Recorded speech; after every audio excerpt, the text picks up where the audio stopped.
Assalamualaikum warahmatullahi wabarakatuh. Nama saya Muhammadul Albab dari kelas 12 TIA. Saya akan mempresentasikan tentang standar produk SNI. Yang pertama itu ada standarisasi dan sertifikasi produk.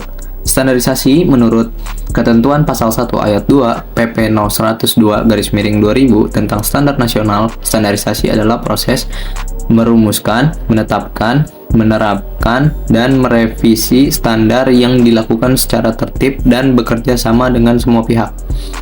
Sedangkan sertifikasi menurut pasal 1 angka 12 menyebutkan bahwa pengertian sertifikasi adalah jaminan tertulis yang diberikan lembaga atau laboratorium yang telah terakreditasi untuk menyatakan bahwa barang, jasa, proses, sistem, atau personal lebih memenuhi standar yang dipersyaratkan. Selanjutnya itu adalah Badan Pengatur Standarisasi Produk Nasional atau BPSPN. Standarisasi harus memuat dua hal, yaitu yang pertama standarisasi standar teknik. Standar teknik adalah serangkaian persyaratan yang harus dipenuhi oleh perusahaan meliputi bahan, produk, dan layanan. Yang kedua itu standar manajemen. Standarisasi manajemen adalah struktur tugas, prosedur kerja, sistem manajemen, dan standar kerja dalam bidang kelembagaan, usaha, serta keuangan. Fungsi dari Badan Standarisasi Nasional.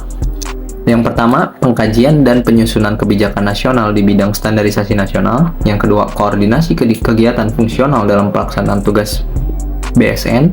Yang ketiga, fasilitas dan pembinaan terhadap kegiatan instansi pemerintah di bidang standarisasi nasional. Keempat, penyelenggaraan pembinaan kerjasama dalam negeri dan internasional di bidang standarisasi.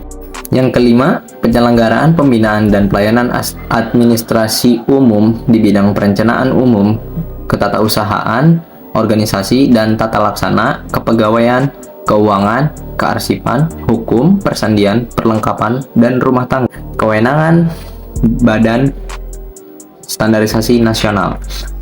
Yang pertama itu ada penyusunan rencana nasional secara makro di bidangnya. Yang kedua, perumusan kebijakan di bidangnya untuk mendukung pembangunan secara makro. Yang ketiga, penetapan sistem informasi di bidangnya. Yang keempat, kewenangan lain sesuai dengan ketentuan peraturan perundang-undangan yang berlaku, yaitu yang pertama itu ada perumusan dan pelaksanaan kebijakan tertentu di bidang standarisasi nasional.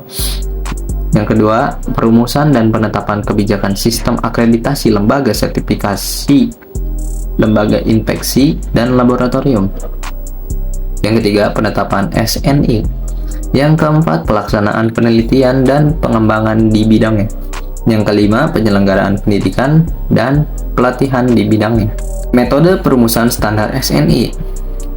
Metode tersebut terbagi menjadi 6. Yang pertama, openness atau keterbukaan. Terbuka bagi agar semua stakeholder yang berkepentingan dapat berpartisipasi dalam pengembangan SNI. Yang kedua itu transparansi atau transparansi, transparan agar semua stakeholder yang berkepentingan dapat mengikuti perkembangan SNI mulai dari tahap pemrograman dan perumusan sampai ke tahap penetapannya. Yang ketiga, consensus and impartiality atau konsensus dan tidak memihak. Tidak memihak dan konsensus agar semua stakeholder dapat menyalurkan kepentingannya dan diperlakukan secara adil. Yang keempat, effectiveness and relevance. Efektif dan relevan agar dapat memfasilitasi perdagangan karena memperhatikan kebutuhan pasar dan tidak bertentangan dengan peraturan perundang-undangan yang berlaku. Yang kelima, coherence. Koheren dengan pengembangan standar internasional agar perkembangan pasar negara kita tidak terisolasi dari perkembangan pasar global dan memperlancar perdagangan internasional. Dan yang terakhir itu development dimension atau dimensi pembangunan. Berdimensi pembangunan agar memperhatikan kepentingan publik dan kepentingan nasional dalam meningkatkan daya saing perekonomian nasional dalam Indonesia. Selanjutnya itu F, manfaat sertifikasi SNI. Yang pertama, kualitas produk terpercaya. Yang kedua, daya saing produk lokal. Yang ketiga, keamanan merek produk tercatat dan terjaga dengan baik. G, kelompok produk yang wajib SNI. Yang pertama itu ada produk makanan dan minuman. Contoh dari produk makanan yaitu sarden Gaga dan sarden ABC. Yang keduanya, contoh produk minuman yaitu air aqua dan air le mineral. Selanjutnya ada produk elektronik, contohnya kipas, dan produk otomotif, contohnya helm. Selanjutnya itu ada konstruksi bangunan, contohnya baja batangan, dan kelompok pertanian, contohnya kapur pertanian. Sekian dari saya. Mohon maaf bila ada kesalahan atau salah kata dalam presentasi. Saya ucapkan terima kasih. Wassalamualaikum warahmatullahi wabarakatuh.